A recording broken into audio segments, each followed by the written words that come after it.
What's going on, guys? This is Mike with the 1% Mindset Podcast. Hope you guys are doing absolutely amazing.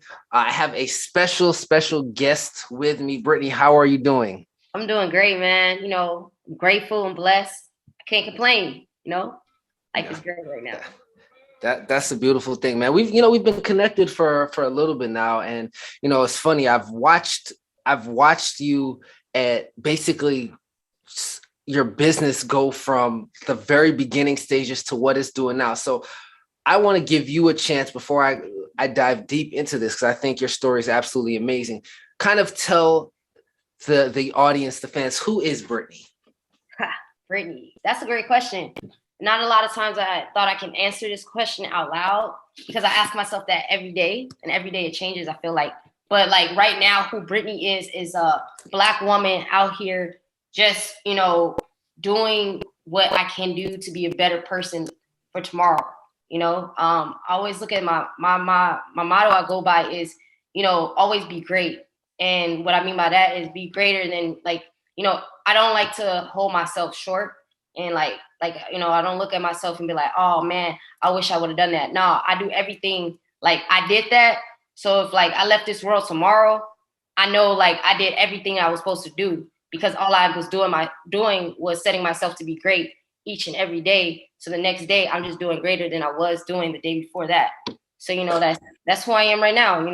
I'm just somebody like I'm a Black woman out here just doing great things, and not just for myself, but for like my generation after me. All about generational wealth. My family after me. Like I want my family to be set. I don't want my family to have to go through what I had to go through growing up. Like being like, man, I hope I can cop those ones. Like nah, my kids are gonna be set. Like don't have to worry. Mommy got my ones coming in. Like I want generational wealth, not just for myself, but for my family, my friends, everybody. I want everybody out here eating. That's so who I am. I'm just somebody, Black woman, just being great. Well, it's interesting because we all have our conditioning growing up, and our limitations that are placed. Who do you look to, or who are some of your mentors or people that you look at that's kind of inspired you to continue this journey of your greatness or being great? Like what have you listened to? Who have you looked at? Like what kind of projects that out for you? Well, like somebody who I look up to, I look up to my dad. My dad is a big. He was a huge role model in my life. One, he was somebody that was super loved by everybody. And when I say that, I never go to funerals ever. That's something I just don't do. My dad was the first funeral I went to before I was a kid, but as an adult I went to, like I didn't even go to my grandmother's, and I went to my dad's funeral, and I remember like listening to everybody just talk about my dad. Like my seventh grade teacher was at my dad's funeral. Like my seventh grade teacher, I'm like, what? Like one of my teachers from seventh grade was there, and it was just like people from his job and like friends, family, everybody. And one thing like I grew up like watching my dad just always showing love to everybody. It was something that was like he didn't like be like every day when you go out the house, you need to say good morning to everybody because you don't know who day you might change by saying good morning. Those two words can just change somebody's life. And I always used to be like, well, I got to say good morning to somebody I don't know. But now I see as I'm growing up, like, yo, that is so important because you go out here and people want to be like, yo, like they might be going through something and, you taking it personal. They might snap on you and stuff like that. But, just being like, yo, good morning. Like, how are you? Like that changes people's lives. Like, dang, you really care. Like you asked me a question and I just seen 20 people and nobody even said one word to me. So, I look up to my dad because my dad really he led with love. He never led with like fear, anger, even like people can be mad, like coming at him, even people like doing disrespectful things to him at his job. My dad was a cop and he quit being a cop because he didn't like how the system was. And he was just like, they put him to be a desk cop because he wasn't doing his quotas. That's a real thing. And, you know, like he was actually trying to save people out of the hood, and they didn't want that. And so, you know, my dad, like he was like, I don't want to be a part of this corruption. And then he started doing what he went, like when he went to school for engineering. And, you know, like, and so like I would just see him always, like, even people would like say bad things, he'll be like, oh man, this person did that. But you know what? You know, God bless them. Like they're probably going through something. And I used to be like, y'all, no, dad, you got to be mad. You got to be angry. Like that ain't right. And he'd be like, no, listen, you can't be like that, because listen, you cutting yourself off. You cutting your blessings. Like that's not on me. That's on them. So whatever they going through, let them rock like that. And so, you know, he helped me like love people even when you don't want to love them, even when you don't want to like somebody that disrespect you. Because I've been through a lot of disrespect growing up, even getting bullied. And my dad used to be like, yo, even though they just did that to you, you still, like, you can't be mad at them. It's their parents' fault. You know, like it's their parents, how they growing up. It's not them, it's their parents. And I'm like, nah, dad, I got to go back out there and do. And he'd be like, nah, you know, you got to settle it, like, stand tall, and don't let them see that you're a weak person. Just defend yourself, but don't let them see you cry. Like, don't let them see that they got you down. And so, you know, like, that's something that I always carry, even though it's hard sometimes. I'll be like, yo, I want to go off. But my dad is somebody who I really look up to, and who I really like take in his like his legacy of things that he taught me. And I just like keep it like enriched in my heart still to this day. So that's somebody who I look up to and value a lot still to this day. You know? Absolutely. I mean, you know, one of the things that you said that stood out, you said he led with love, right? And it's definitely hard, you know, in these times, just in times in general, to do that no matter what. So I think that is an amazing thing that you can capture. And I'm guessing that's something that you kind of learned from an early age, from the very, very beginning. Yeah. Awesome. If you hear the sirens in the background, I'm recording from New York City, so you'll hear that every now and again. So you grew up in Chicago, right? Yes. In the Chi. So kind of tell me that journey. So you're in New York now, obviously. So what moved you from Chicago to New York City? Well, what moved me to Chicago to New York City? The journey is it's a real one. So I actually went to school for theater. And I graduated from Southern Illinois University. Shout out Salukis, 2011. And I remember that I never forget, like I graduated on May 13th. It was a Friday too. Everybody was superstitious. And I'm like, man, I'm going to walk across the stage and get my diploma. And I remember that night, and I was talking to my parents, and my dad was like, so you moving back home? What's going to be the move? And I was just like, well, in September, I'm moving to New York. And, you know, my mom, my dad looked at me like, what? And I was like, I'm moving to New York. I'm gonna be an actor. I'm gonna come out there. Like, I'm about to put y'all in a mansion. Like, I'm gonna be in everybody movie. I'm gonna be on Broadway. Like, this is what's happening. And then my mom and my dad was like, all right, cool. And my mom was more so like, you're crazy. My dad was like, if that's your job, if that's what you want to do, if that's your journey, if that's what you're dreaming, go for it, kid, and do it. Like, I'm gonna be at every show, I'm gonna be at every premiere. Like, let's go. And my mom was more so like, my baby, no, New York is so dangerous. And so, you know, I moved out here September 11th. September 1st, 2011. And it was crazy. I moved out here with $1,000 to my name, not knowing like it was going to be crazy. I lived on the D train for 3 nights. Yes. Wow. Okay. Yeah. So you lived on. I had a job. My first job, I got transferred from the Starbucks at home to the one that was on Bryant Park. That was like where I was working. So, and my first job there, but my friend, he didn't have a job. Like, we both just moved out here. And so he didn't have a job. I had a job. We looking for an apartment. It was hard because we didn't know the scams of New York City. Like, you know, you can't tell Number people. One. Yeah, like, we was telling people the truth. You got to tell. We didn't know about white lies. So then, you know, we we like 20, like I was just 22 years old, I just graduated from college, And so, I'm like, yeah, I have a job, but John, he doesn't have a job. And, like, I'm only making like my paycheck is like, I was making $13 an hour at the time. I was like making $13 an hour plus tips, working like 5 days.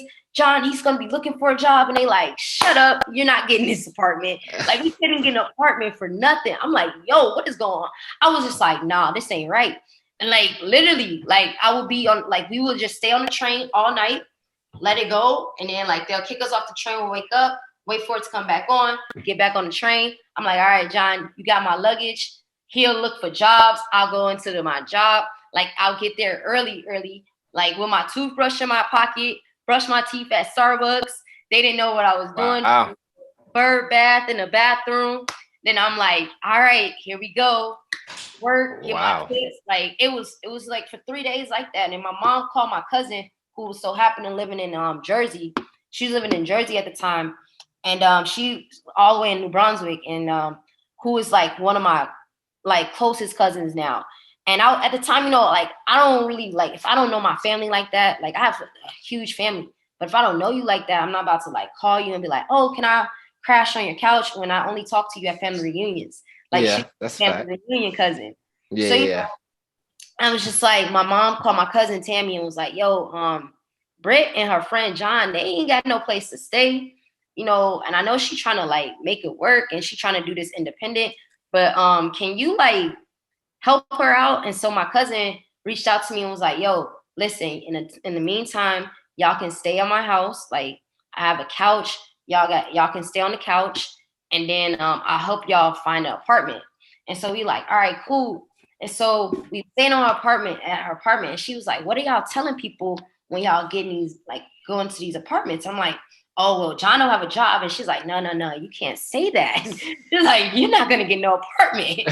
So she just basically was like, John, technically you do have a job still, because you're still on payroll, because he was still collecting checks from his other job.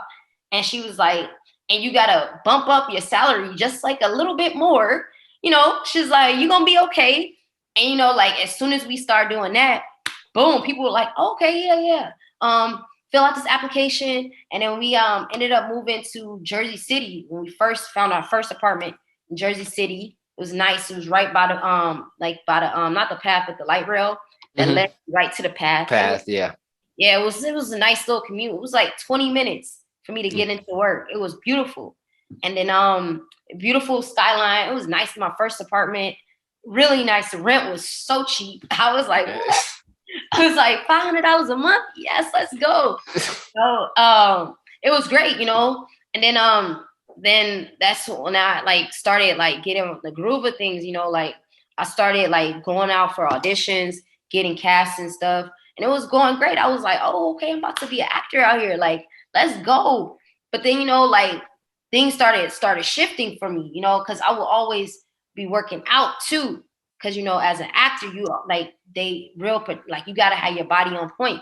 It's a shady industry, And so, I'm still like, because I also like in college played sports. I played basketball, also boxed. So, I was still like active. Like, I always stayed in the gym. Like, you never catch me not in the gym. So if I wasn't acting, I would either be playing ball or working out. It was one of the two. And so I got me a gym membership, and I always like made sure I was working out. And people used to always like my friends, I used to train my friends for food, like legit. Like, they'd be like, yo, Britt, like, can you train me? And I'm like, yeah, if you work out with me, you got to buy me lunch. You got to buy me dinner, something. They're like, all right, I got you. So I would like always be at the gym. And so like people started like coming up to me at the gym, like, oh, you a trainer here? And I'm like, nah, I just work out. Like, and then my friends will come and work out with me, and then I'll be training them. And then like people will come up to me like, hey, you train? I'm like, nah, like I'm an actor. I'm like, y'all, like, I'm an actor. Like, I don't train nobody. I'm an actor. Put some respect on me. I remember this one day I was talking to my dad, and my dad, like, it was a holiday. I don't remember if it was Thanksgiving or Christmas. It was one of those holidays. And I was back at home, and my dad and I went to the gym. And he was doing something wrong. So I just corrected his form. I was like, yo, Dad, when you doing, like, he was bench pressing. I was like, when you bench press, make sure your wrists are straight. You're like having them here, and you want to make sure your wrists are straight, and you want to bring that bar all the way down to the sternum. And like but this was just stuff like just knowledge, just from working out all the time, taking workout classes in college, not knowing that this was gonna one day be my path. And my dad was just like, after that, he had me like, he was like, yo, let's work out together. Like, and so like the whole time I was home for that little week, like I was training him. And my dad was like, you ever think about being a trainer? And I'm like, nah, Dad. He was like, well, you know a lot. You like basically beating me up through these workouts. You doing more than me. And I'm like, dang, this girl is. And I'm like, nah, Dad. I like acting. Like, acting is what I want to do. He's like, yeah, but you can train. Like, he's like, that's where the money's at. Like, you working out, like, because I had quit Starbucks and started working at Journeys. He was like, you working all these like jobs that you don't want to work for. You can have your own schedule as a personal trainer, and then you can go to your auditions. You can have more flexibility. Because I was always talking about, like, I can't go to this audition because I got to work this shift in the morning, or like I can't do this project because I got to work at this time, and they want you to be like, it was always something.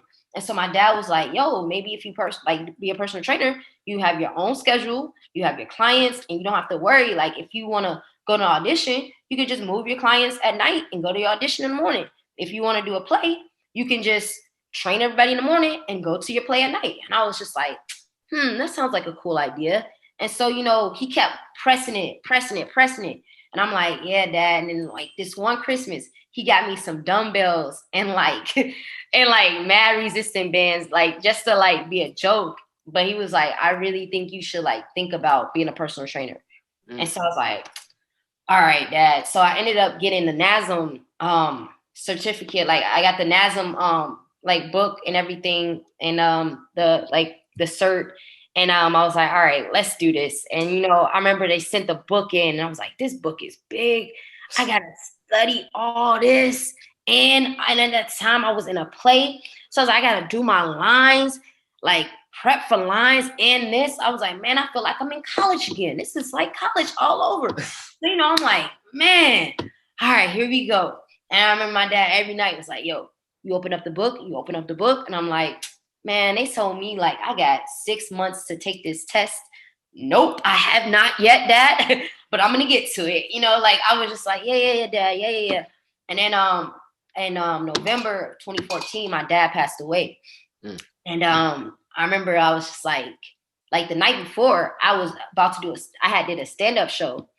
And we was like joking about it. He was like, oh, you doing stand-up now? I'm like, yeah, Dad. He was like, yeah, hope you talking about how you about to be a personal trainer. I'm like, nah, Dad, it's not in my skit at all. But thanks for trying to say that. And then when he passed away, I remember going to the gym every single day. Like, it was my therapy. Mm-hmm. I didn't talk to people. Kind of just like, it was just like gym. I took a break from acting. I was just like gym, and then I would come home, read like my NASM book, like read like chapters on chapters. Go back to the gym. I would be at the gym like 3 times a day and just reading. Next thing you know, I took the cert, passed it, bam, I'm certified now. And I think like my dad, like that right there pushed me to be like, all right, Britt, like I'm gonna do this for my dad, because that's he was like preaching that from day one. And I gotta do this. I gotta serve it for my dad. Like, my dad would be so proud right now. So that happened, and then I got certified, and then I was working at this independent gym, and it's crazy. Like, I had no clients, and they don't give you clients. You had to find them on your own. Had 3 clients, and then out of nowhere, the gym just shut down one day, and I was like, "What am I gonna do?" I was like, "Nah, this ain't right." And then my boy, he worked at Blink, and I used to work out there. I was just a member, and people used to always think I was a trainer there. I was like, no, I would never work at a corporate gym. I don't trust corporate. No, never. And then when the gym that I was working at shut down, he was like, yo, you need a job? They hire it. I'm like, yo, I know, but don't want to work at Blink. He was like, but Britt, this all you got. And I'm like, so went to talk to the manager there. And then next thing you know, they hired me that same day. And then that's how it started off there, and then skyrocket from there. So I want to touch on a few things before we go further. I think, there's a lot of profound things that's happened. The first thing was you kind of glossed. He was like, yeah, I lived on the D train for 3 days, right? And yeah, I know it's crazy, and just kind of went through. But, to live on the train for 3 days, what was that like? Like, what was that feeling like? Because I'm sure that's not, or was there a sense of like, man, I want to go back to the Shy? Was there like, what was going through your head when that happened? It was a lot. One, I didn't realize like how I was scared. Because every night you don't know what may happen. I saw a lot of crazy things. When you're on a train, like people don't understand. When you're on a train after like 9, it's real. Things are real. It's a lot of different characters, and like it's 2 of us with like luggages, so we already looking like bait, like we about to mess with y'all. So it was a lot of nights I didn't sleep on the train. Like I couldn't sleep. I was like, or like one of us had to sleep and then the other one had to just be up and alert. And it was just like, it was something like, I know the first night I was like excited because I was like, oh, I feel like a New Yorker. The second night I was like, no, this ain't what I want. And I was like, I like a part of me, like 5 or 10% of me wanted to just get back on a flight and just be like, I'm going back home. But I knew if I did that, I would have proved everybody in my family that had doubted me, all of my friends, my so-called friends that said, oh, you won't make it in New York.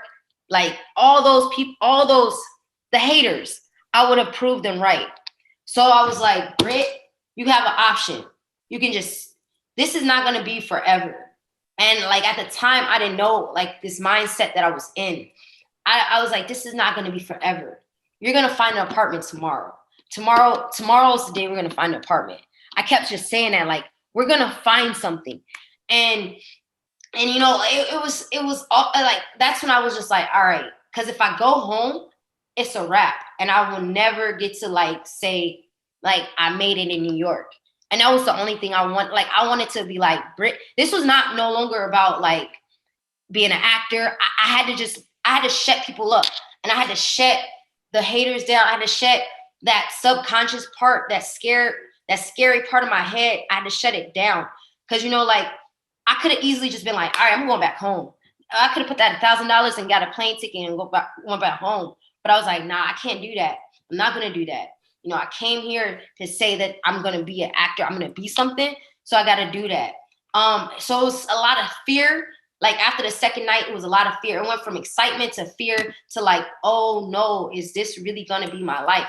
Day 3, I was just like, yo, we still ain't find no apartment?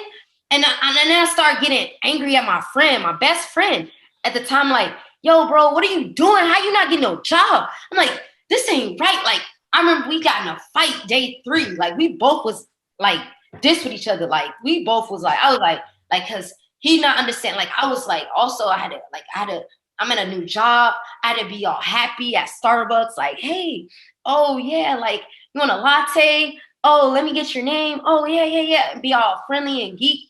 But like in my head, I'm like, yo, I have no place to go to bed tonight. Like, I won't have a place to go to sleep. People like complaining about little things at the job, and I'm like sitting here like, and I don't know them, so I'm not telling nobody what's going on. I'm just like, yeah, but at least you got a place to go to bed tonight. Like I was so grateful when things were like, because like food, I wasn't spending no money on food. Everything was free from Starbucks. Like they would throw out food, and I'm like, yo, can I take this home? Like, can I take it home? And it would be a meal just so John and I can have food. Like, I'm like, yo, like, I need this food. Like, can we not please? I know, like, sometimes they said they would give it away to the homeless. But, like, I was just like, yo, like, do you mind if I have at least, like, certain things, like, some little thing so I can, like, take this back for my roommate and I? And then they're like, oh yeah, cool. But I wasn't telling nobody like, yeah, because we ain't got no plate. Like I was just like, just so we can have like, I was like, I like these, like, like, can we just keep a little for me? And they're like, yeah, cool. And like I'll come home like, yo, John, we got some Bresco, like those little Bresco boxes, like the cheese and the eggs. I'm like, or the sandwiches or any bagels. I'm like, yo, we got some bagels tonight, Yeah. And so it was scary. It's like giving me chills right now because it's like, wow, like I never forget, like seeing rats. Like when you see a rat and and it's like close to you, you like, yo, this rat just really just ran up on me. Like, like you sitting there like, cause they kick you out the subway. Like when they get to the last stop, you get kicked out the subway. They don't really clean. I saw that. They just sit there. Then the doors open again, and then that's when the next people come in. And then, we'll just be like, all right, here we go. We're going to ride again. Because, but when you sitting outside and you, sitting there and it's cold, I don't know if y'all know the D train stops in Coney Island. We was on that D train all the way in Coney Island. And it's cold. I'm like, it was September, but it was a little brick at night. Yeah. Like, dang, man. Yeah. And you just sitting there then you waiting again. And then they finally, the doors open again. You like, all right, cool. About to get back on this bad boy. I'm like, all right, John, I got 2 hours to sleep. It's your turn to go to bed, stay up so I can get this 2 hours before I got to get to work. And so, it was real. It was scary. It was scary. It humbled me a lot because today now I look at I see people on the subway and I see people on the subway sleeping there and they don't have no place to go. They don't have a job. They don't have a place to go. They don't have family out here to be like, oh, come over here. We got you. This is their life. Every day. And I just gotta be grateful and count my blessings because that could have been still me to the day. I could have still been sitting on the subway just hoping to have a place to stay. But I count my blessings every day. I'm so grateful. Cause I could it could have went south real quick, so quick. So, every day I'm on the subway, I always especially the D train. The D train has my heart. The D train is forever going to be the train. When I'm on a D train, sometimes I just be sitting there wow, Britt, man, you don't have to sleep and then wake up, John, you up, you can just if you doze off, you wake up oh, my stop is coming up. I'm not in that set anymore. Or I'm not man, Lord, can you please get me somewhere? I'm wow, I'm gonna get off my stop now, up to my destination. I'm going somewhere now on this D train. It's not where are we gonna go now? What's gonna happen next? So, it's gratitude. It's gratitude beyond because it could have, like I said, could have been a different scenario. Wow. It's interesting because like you said, people can go and even myself, you can go and you can walk by someone that's homeless or, someone who necessarily doesn't have a place to go and you don't think much of it. And, because you had that experience, it gives you different perspective. One thing that changed my life that I thought was really interesting. So I've since 2018 or so, and it hasn't been every single day, but for the most part, Monday through Friday, 4 to 5 days a week, I go to the gym at 5 a.m. since I've been doing that since 2017. Yeah, actually. And I remember one particular time, and this is when I used to go to Blink. There was a homeless guy that was there every morning. So I'm walking up to the gym around, 4:50, 5 o'clock. There's this homeless guy every day that's just there, right? And it was winters, he was just always there. And one particular time I saw him and there was a McDonald's right next to the Blink that I was at. So there was one time he had a breakfast sandwich. And as I was walking by, it was almost like he was like blessing the food, right? Like, and again, I didn't hear everything. And I was just like, wow, here's a guy that probably was here all night, sleeping here all night. This is his spot. And he still had the thought process and the mindset to bless his food before he ate it. Right. And, these little stuff you don't think about, you walk by this human being every single day, or whoever you may walk by, and you have no idea. You're just like, again, there can be some empathy for it. You may be a little sympathetic, but you just don't know. And that in itself was like, wow. Right. So I definitely get that. And which is why I wanted you to talk about it, because I think it's a big deal, to live on the train, for 3 days. It definitely is, like, even like, because like John and I didn't look like we were homeless, like, because we had our bags, but like that's why I always said, like always make sure people understand this. You can't be like, just because you see somebody like out steering, like the external stuff, you don't know what's internally going on. Like what may look beautiful on the outside, it may be a lot of stuff going on the inside.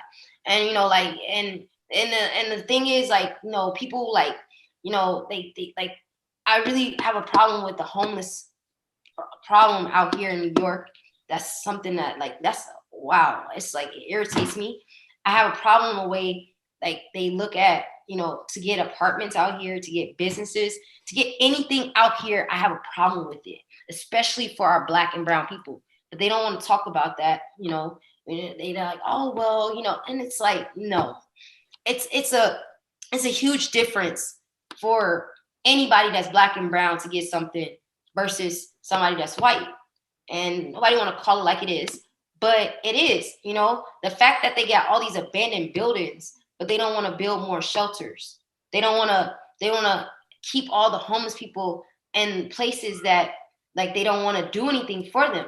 Why are they living on a subway in 100-degree weather or in below zero weather? Put them in shelters. They have all these abandoned buildings, yet they don't want to do nothing and, like, create and do things for the community, because they want to do things that's gonna make, like, apartment buildings go up, like rent go skyrocket, but they don't want to do something that's gonna help people. But then they want to talk about, like, oh, well, there's a huge, like, problem with the homeless rates. And I'm like, well, why do you think that? Like, why do you think that? Like, no, but it gets me. So I want to, because you've had an interesting journey, and I'll get back to, like, where I wanted to get to in the second point. So you're in New York. Your dad tragically passed away. Definitely my condolences. And you got your certification. You was at Blink for a little bit. Then what happened? Like, then, as we've gone on, right? You have your own gym now, right? Vibes training, right? Vibes training. So how did you get to that point, right? Because I know you probably had a lot of stops since then. You've worked at a ton of different gyms. How did we get there? How do we get to Vibes? All right. Yes. So, oh man, Vibes happened. Vibes was manifested. It was manifested. It was in 2017. Yes, 2017. I got fired from Blink. Thank God. That's the best fire. I've never been fired from a job, but that was the first job I was ever fired from. Thank you, Allie. I want to thank her so much for doing that, because, hey, she had to do what she had to do. But I got fired based on my client cursed out the manager at the gym. My client was, like, making a lot of noise, and I'm just like, whatever. And so she comes out in the office and was like, "You're making so much noise, like, I can't concentrate in the office," and just going off. And my client just went off on her, and I started laughing. Somebody goes off on somebody, what do you do when you feel awkward? You laugh. I'm just like, dang, wow. Like, and so the next day I come in, and, she's like, I don't like the fact that you laughed at me, and, you made me feel bad, and, you thought this was a joke. So I don't like your attitude, so you're fired. And I was like, what? And I was like, oh, what? I'm the top trainer of your gym. I was like the top 2 trainers of all the Blinks in Manhattan. It was this guy, Alex, and then me. And so, like, when she fired me, I was like, all my clients are going to come with me. And that's exactly what they did. So she fired me. And then the next day, Blink called me and was like, oh, do you want your job back? We'll put you at another location. I said, no. God did this for a reason. I was getting too comfortable. I was getting I was just coasting. And God was like, no, we're not going to coast no more. This is going to happen. And so I remember that night, I was just like, oh no, I got fired. What am I going to do? All my clients hitting me up. They like, Britt, whatever you decide to do, we with you. Whatever gym you go to, we with you. So I was like, I can either go to another corporate gym or I can just start doing this on my own. And so my boy, he was at Hype and he kept telling me, yo, you got to come to Hype. You got to come to Hype. You get your independent. You got mad clients. You definitely make it over there. And I'm like, And so, I went there and they were like, oh yeah, this is our gym. It's a private gym. Bring your clients. The rent, $1,800. So I'm like, what? I got to pay $1,800 just to train people? And so, but the facility was nice. It's a nice facility. And so, I'm like, dang, man. And so my clients was like, yo, Britt, we with you. So, I was like, all right. And one of my clients just blessed me and just hit me with the rent. Like, here's $1,800. I'm ready to train. I was like, oh. And I'll never forget. It was a day I was leaving church. I was leaving Epiphany. I was leaving church. And I was like, yo, how am I about to do this? Like, I was sitting there walking from church like, man, this is going to be hard. Like, how am I doing this? And my client just sent me, I remember getting a Venmo request, $1,800 at that moment. And I was like, whoa. And he was like, yo, I'm ready to train. And then all my clients just hitting me up like, let me know what day you're going to be at Hype. I'm ready to train with you. I just canceled my membership at Blink. And so all my clients just started following me. At Hype, I ended up meeting Tay, who's my business partner. And Tay and I, it was an instant bond. Like, I don't know if you ever met somebody, but they just click with you first moment you meet. And we was just like, I remember watching her work out with my boy. Like, my boy was showing me her workout. And I was like, dang, she's strong. Like, because I ain't never seen another Black woman like me with locks that's strong. I would train with these, other women, but, they'll lift, regular stuff, average weight. But somebody that's lifting like me, that look like me, that's not every time I used to go to the gym with my boys, I lift something, dudes, everybody like, dang. And I'm like, yo, but this regular, y'all. So, it was great to see Tay, oh man, somebody that's like me. Nobody's we just 2 strong Black women out here doing our thing. And we would always talk all the time, work out together. And it was this one day we was walking, and this is how vibes was manifested. We used to always go on our break after our workout. We would go to H&M. That was our thing. Go to H&M and then go get a coffee at Prep. And that was our thing. And so, we went to go get a coffee at Prep, and we was walking this empty abandoned building. We was walking past it, and it was for sale and all this stuff. And then Tay and I was like, yo, one day we gonna have our own gym. It's gonna be by us, for us. It's gonna be super Black. We're gonna have Black trainers in there. We're gonna have people gonna be up in there working out, getting strong, lifting. We're gonna have people renting out the space, having memberships, and it's gonna be lit. And we was like, yeah, playing with the music we want to play, because every time we was at Hype, we felt like we weren't we felt like we had to walk on eggshells. They would play all this rock and pop music, and we yo, this is not us. I'm trying to lift, and I gotta listen to some Limp Bizkit right now. Oh, man, I want to hear some Biggie, some.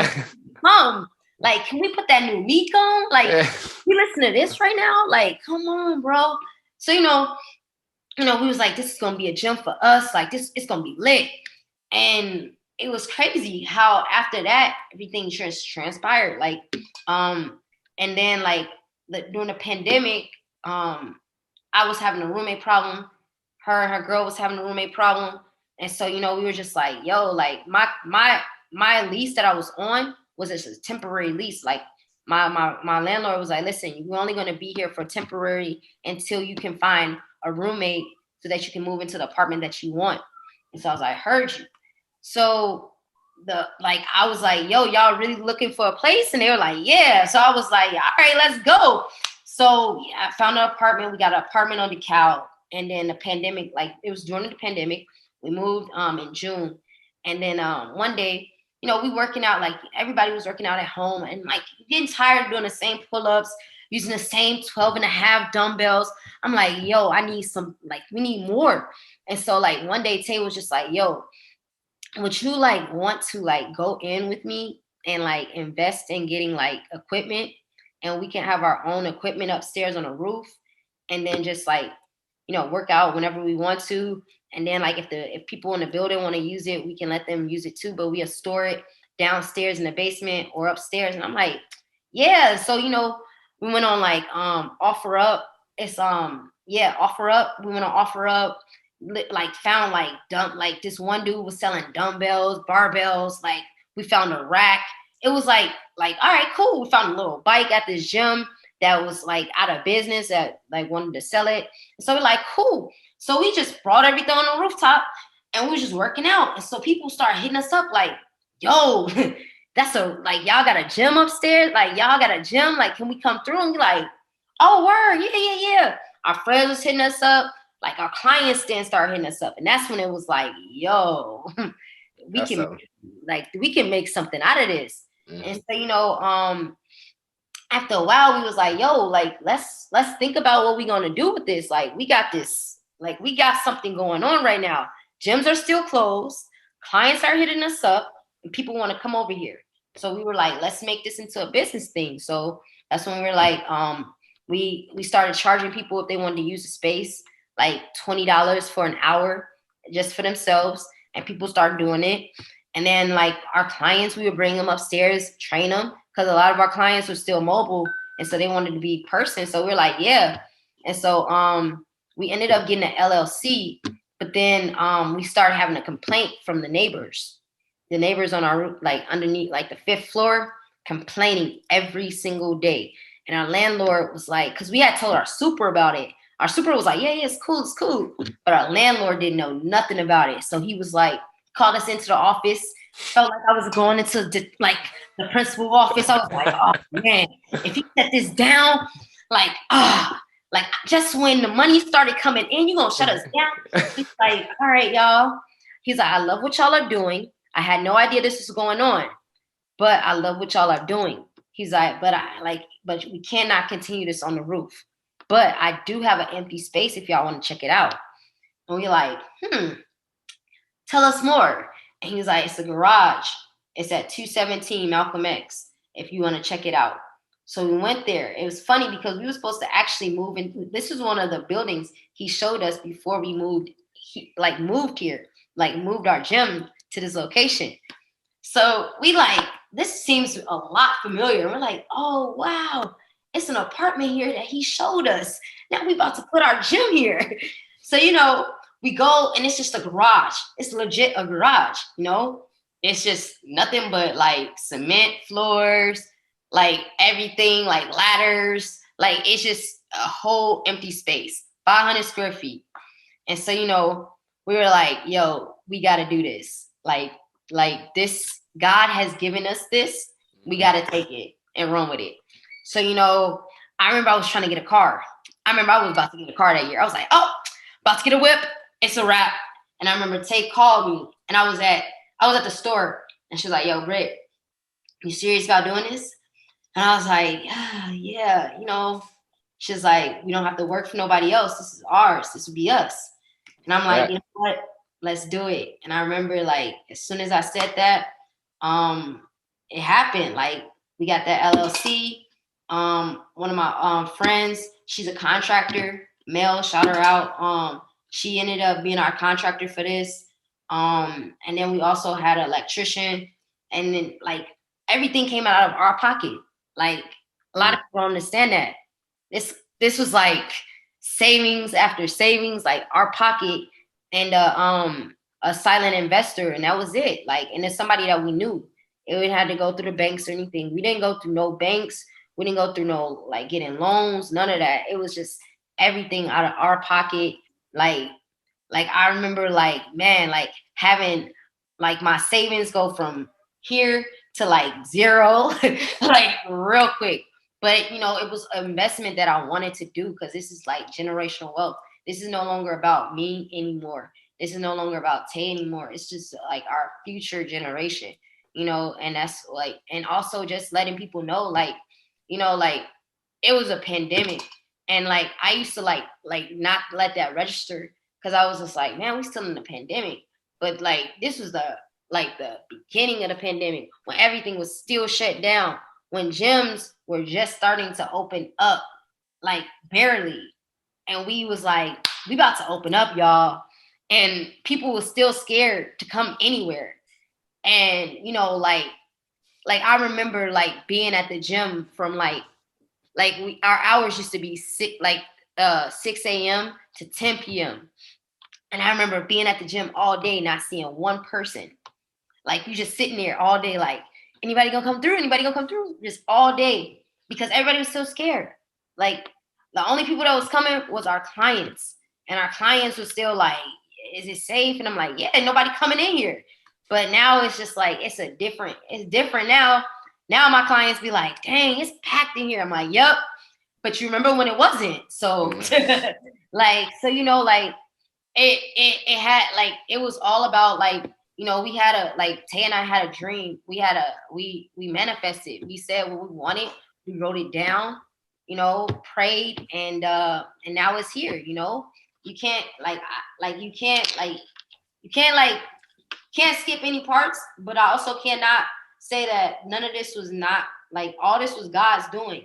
And without God, like none of this stuff would be possible. So, you know, you always got to keep God first in that vision, you know, and then from there, like everything else is gonna fall. But you know, like that was key. And I want to shout out one more thing because I said this also at Epiphany, and I don't know if a lot of people was like, I don't know, but it was one day we had a Bible study there, and I remember like I forgot who it was, but it was Netta. Netta asked me, she's like, "What do you want to do one day?" And I was like, and I'll never forget this day. I was broke that day. I had like no money because I had just paid off all my gym rent and my rent. And I remember like I had to hop the terminal, like hop to like sneak in to go to Bible study just so I can like get there. Cause I was like, I don't know. I was in the city. I was like, I don't know how I'm gonna get to Manhattan. And I remember one of my friends from the church, Tracy, I shout her out. She bought me dinner that night because I had no money to eat that night. And I remember, never forget. And I remember I was like, I'm gonna hop the turnstile because I gotta get to the Bible study. And I remember being in there, it was about finances. And I'm sitting there like, man, I was sitting there like, man, we gotta have a Bible study about finances right now, and I got nothing. I was already typed being there. I was like, man. And then like Netta was like, what do you want to one day want to do, Britt? And I was like, I want to own a gym. And like she's like, oh, okay. And everybody's like, dang, okay. And then I was like, yeah. And I was like, yup, that's what I want to do. And and then like it transpired. I was like, yo, that like when it hit, I was like, dang, bro, that wow. So, you know, I always tell people like you gotta really speak what you want. Words have so much intention. Even when people, I used to always say, man, I'm weak. Words like that you cannot say because then you really will be weak.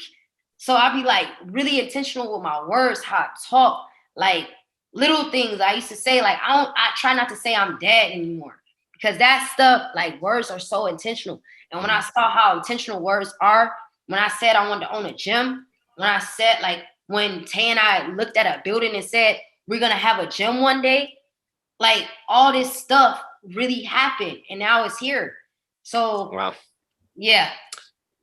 Man, first of all, I definitely want to shout both of you guys out being Black women and owning a gym in Bed-Stuy. And Yeah. I kind of just want to, like really just speak to that. Like, obviously you've had your clients, your consistent clients that you've had for years and years, I'm assuming at this point. But you said for a while there was no one coming in there. So you're in a location in a pretty residential area of Bed-Stuy. Like, what was it like, as far as like just acquiring clients, getting clients to come? Was there like particular marketing? Was it people just seeing the activity?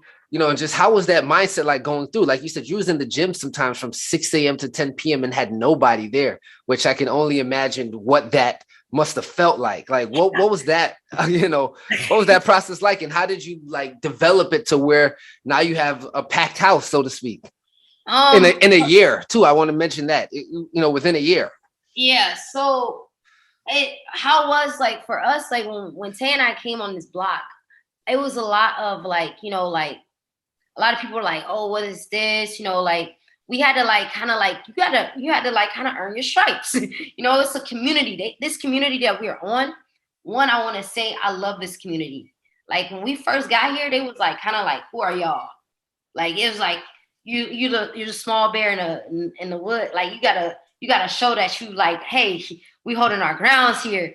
And at first, a lot of people was just like, who are y'all? Like, it's a gym, okay. And so, like what I wanted to do, my intentions was to make sure the community knows who we are. If that means going outside, saying hi to the mayor, John, the mayor of the block, talking to him, getting to know him, getting to know the next door neighbors, getting to know the people that's just always like that I always see outside. Because I used to always bring my dog to work. And so I would take him on walks. And so as I go on these walks, I start talking to people like, hey, how y'all doing? Oh, and they be like, oh, you the girl, well, owners at the gym right here. I'm like, yeah. My name is Brittney. If y'all want to come through, just come by. It's just like come through. Like we got y'all. Like come on by and stuff like that. Marketing for us looked like IG. A lot of IG posts. We'll post every workout every single day, like just hyping people up. And then we started doing promotions. That like at the end of the year last year, we had a big promotion, and it was basically like it was like so it's a beautiful promotion. It was like 10 sessions for $200, something like that. And mad people came in like, oh man, like getting that for Christmas gifts. And some of my clients that I still have today are off of that promotion that we had last year. And so, just like that promotion helped people. And then that like they start seeing results. And so it started being word of mouth. People started being like, oh, like you train so-and-so. I see them looking good. Can you train me? To the point that Tay and I had to hire trainers because we didn't take on any more people. So we had to, we hired 2 people that we knew, like they were our homies from the jump. Like, well, Greg and I known Greg since like Blink days. Like Greg, we traveled every gym together. For the past 7 years, we started at Blink together. He brought me over to Hype. Then when I left Hype, we went to another gym together. So, like Greg and I, and then also when we started on the rooftop, Greg was coming to the rooftop every single day with us, like always like, yo, y'all, if y'all need any help, I'm here for y'all. So, he was our first trainer that we hired. And then after that, we hired his cousin, who is also one of my friends too, Danny, and we brought him on board. And then we hired other 2 trainers. They're no longer with us, but we have other trainers now. Holly, our staff is great. Like our training staff is great. And so, we just, it went from like us being like, how are we going to do this? And in marketing, like I said, it was IG, people post every time they come in. We'll be like, yo, just like tag vibes, shout us out. Angelique did a nice little post for us. Like she just shouted us out. Like she said she was gonna come through because I called her out. I was like, yo, Angelique, where you at? And then she'll be like, then she responded to it and was like, I'll be there soon. And I was like, whoa. And so, that was like, she never came. I'm not mad, but whenever she ready, she ready. But of course. But it was fire, like because she showed love. Yeah, she showed love at all, and I wasn't expecting anything out of it. I was just being like, hey, and then she like reposted it and said, well, I'll be there soon. And so we was like, dang. And so like people started like gradually coming in, and now it's like people like they'll be like, oh, I just moved on the block. This is great. It's a gym right here. Like I was going all the way to Blink. It's like a 20-minute walk. Now this is like a 5-second walk. And I'm like, awesome. So, it's just like, word of mouth, IG, and just promos. Like those promos really help, Like at the time we was like, dang, we're not making anything from this, but it's okay. It's going to pause at the end of the day. And it did. And it definitely did. It's funny because, again, you're servicing an area, especially now, what you were saying is there's not too many gyms like within that area. No. But just how it happened from you going, you getting fired from Blink to going to Hype and, testing out these other gyms to you doing it on the roof. And obviously you were doing it on the roof. Your clientele that you have now, obviously it wouldn't have been the same if you continued on the roof, right? So for the neighbors complaining, being on the roof, to you speaking to the landlord for saying, hey, here's this garage, it seems like everything just kind of lined up. And not to say there wasn't trials and tribulations and heartache. I remember connecting with you one time, and a contractor that you had originally, you had to like get another one, and so you've had your stuff that's happened along the way, right? But it seems like everything kind of fell into place as it was supposed to, which is crazy. Yeah. But it was great because everything did line up the way it was supposed to. And you couldn't like make this up, you couldn't be like, okay, this is like, this happened, and like everything just was like, this is here. And like one after, it was pretty much like after every door kept shutting, another door opened. So it was like, it lined up like that. So when we were getting no's, like, and Tay and I would keep saying this, like, every no was a yes to us. So when our neighbors downstairs on the rooftop will be like yelling and complaining to our landlord and being like taking pictures and like trying to get us in trouble and sending the cops over to our house, it was crazy.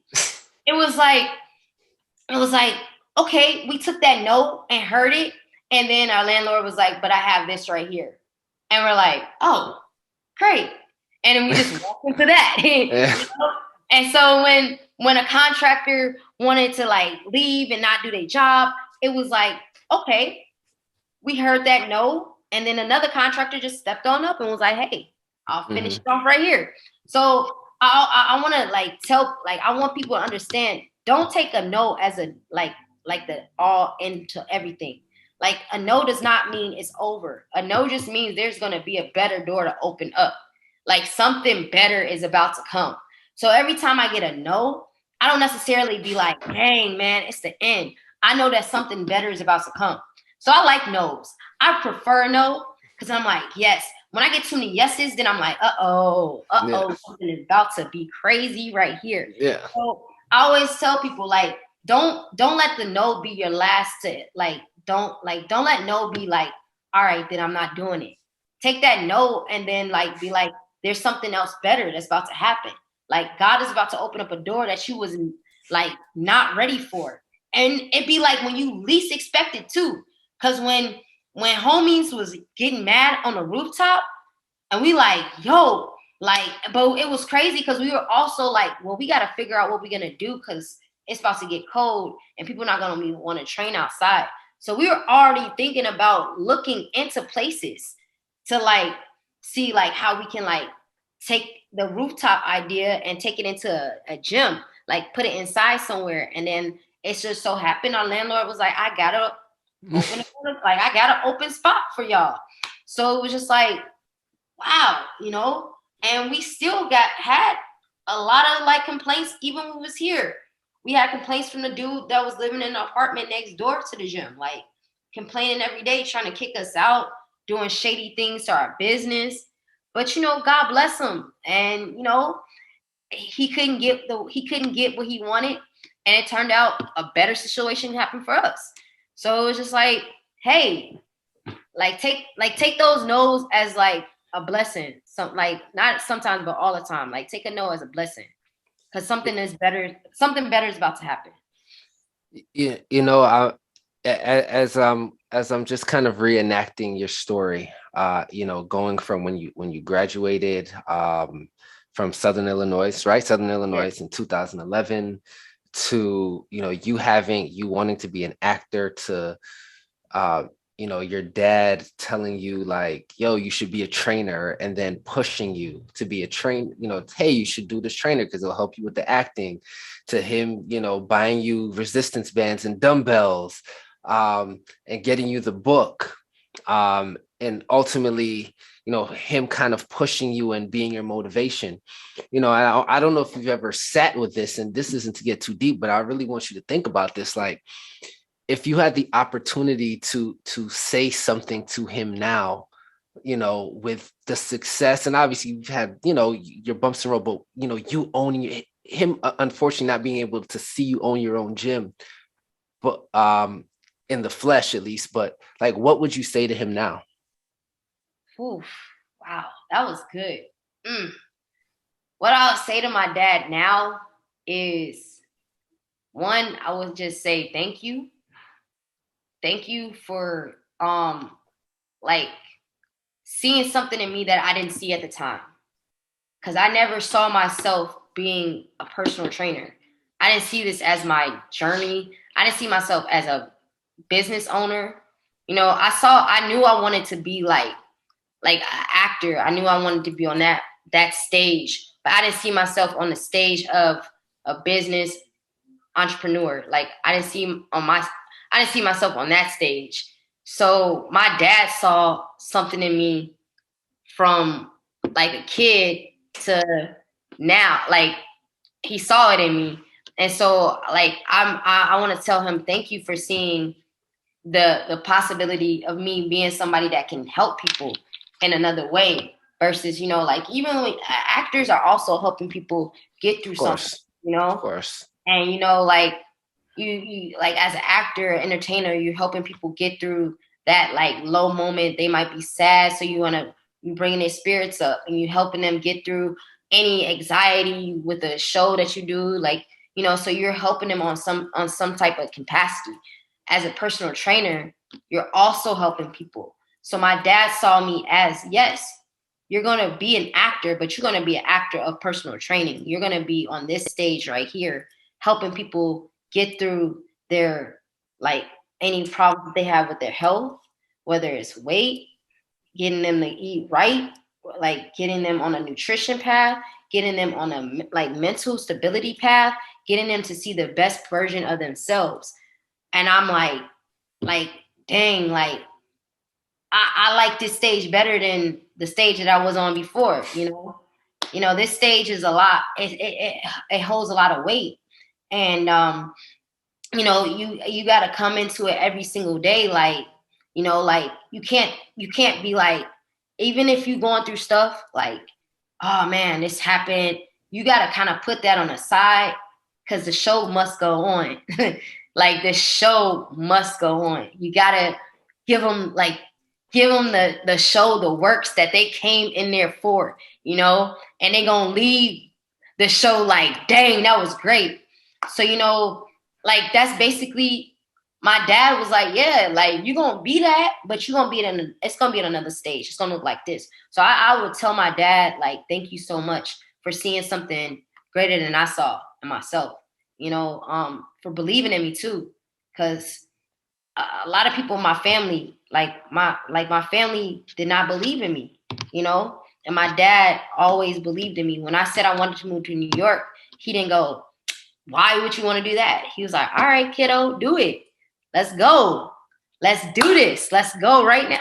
Like he was always like supporting me. Like if I was like, dad, I wanna like eat nothing but ice cream for the rest of my life, he probably was like, all right, let's go, let's do it, you know? So my dad believed in me, but he always put like he pushed me to see a better version of myself. So, you know, I would definitely tell him thank you for seeing something that I didn't see. Cause I definitely did not see that like coming at all. Like, and he did. He saw it, you know? And I'm just so like, man, that was a good question, Mike. Yeah, that was good. That You was know, good. I yeah. was like, dang, Yeah. like Nah, it's interesting. I mean, someone so profound, and you sometimes, like you said, you use, a little bit of a lot of the gym was your way to relieve your grief, to kind of escape like how you were feeling, and it ultimately got you into a place of focus and manifested ultimately what your dad originally saw in you, right? And yeah, sometimes we get so caught up in the work and just doing, right? So you say, hey, it's not failures, it's not final, I'm just going on to the next thing, that we don't get we don't take the time to sit back and say like, yo, I did this, yeah, right? yo, Right. Like, yeah, I this is something that was created, and, you know, and this person played a major role in that, right? So it can happen in breakups, right? Like yeah, one of my breakups, I wrote a book, I started my podcast, I did a motivational album. It was a blessing, right? yo. And it happens like that sometimes. But the first question I asked you was, who did you like, who have you looked up to, or who motivated you? And you spoke about your dad. And obviously prior to this, before this, I didn't know he passed away. But I could see the respect and the love that you have for him, and what he meant to Yeah, you. And it was just so important that, looking back, and you being reflective, everything that you've manifested that he saw you were able to do, right? yeah, So this was just a time to just be like, yo, I did this, man. Thank you. yeah, Right. And I just wanted to give you the space, for that, because, sometimes we don't take that space, right? We just kind of yeah, go through the exactly. motions. You don't really like, I never really like, I like sat down with like the grieving part of losing my dad because I used to gym so much. And I don't really share this, actually. Probably the first person I share this with. But like the reason I work out so much is because like if I don't work out, I feel like a part of me, like I started going back into like, dang man, I miss my dad, and I start going in that sinking spot. So I use exercising to just be like, all right, get me through, just so I can be like, all right, this is like, cause like it's still like hurts, like Of especially course. holidays. Holidays Of are the course. worst. It's now 7 years of me not having my dad, and his birthday is on Christmas. So Uh, around this time of year, it's always like so yeah, hard. So like I use the gym to still use for my coping, to of course. like to grieve, because Of like, course. and this is why it's super important, like to like when you lose a loved one, to take that time for yourself and really like let that stuff hit you. Because like for me, I remember I didn't cry for like a whole year after I lost my dad. I didn't cry. I remember like cried at the funeral, and then after that I didn't cry. I didn't want to talk about it. People ask me questions about it. I'm like, oh, don't want to talk about it. I was just like cold. Like Hmm. people would be like, you want to go out? I'm like, nah, I want to go to the gym. Like I was literally at the gym 3 days, like 3 times a day. I would go in the morning, go to work, go after work, and then like late at night, and then like back at it again. And it was just like I would go like 5 a.m. in the morning, go to work, go back at the gym after I get off of work at 3, and then like late, like around like 8 o'clock, I'll eat, and then 8 o'clock to close, and I was at the gym. So like, and people used to be like, dang, you live at the gym, you always here. And I'm like, yeah. And that was just like, that was me to like, cause my dad and I, like, that's where we had a lot of our good moments, like moments that he saw in me, like you said, like that he saw something in me in that moment. And I'm like, nah, I just like working out, dad. What are you talking about? So, like, yeah, like that was wow. That was good, Mike. Woo! Nah, first of all, Hey. man, I want to, thank you for just being vulnerable, and because again, unfortunately, your situation isn't unique. There's so many people that's going through things, and they use certain outlets and things to try to process either their grief or whatever that looks like. So, in that space of, just still going, this, it's not something you get over. It's something you learn to live with, right? Yeah. And, so in that space, just learning and just being reflective and just congratulating yourself, right? And just, Yeah. just finding a way to say thank you, because it was a catalyst for the human being that you've become. Yeah. 100%. That, Definitely. and everything I always say everything happens exactly how it's supposed to because Yeah. it happened, right? Like Yeah. everything lined up exactly how it's supposed to, right?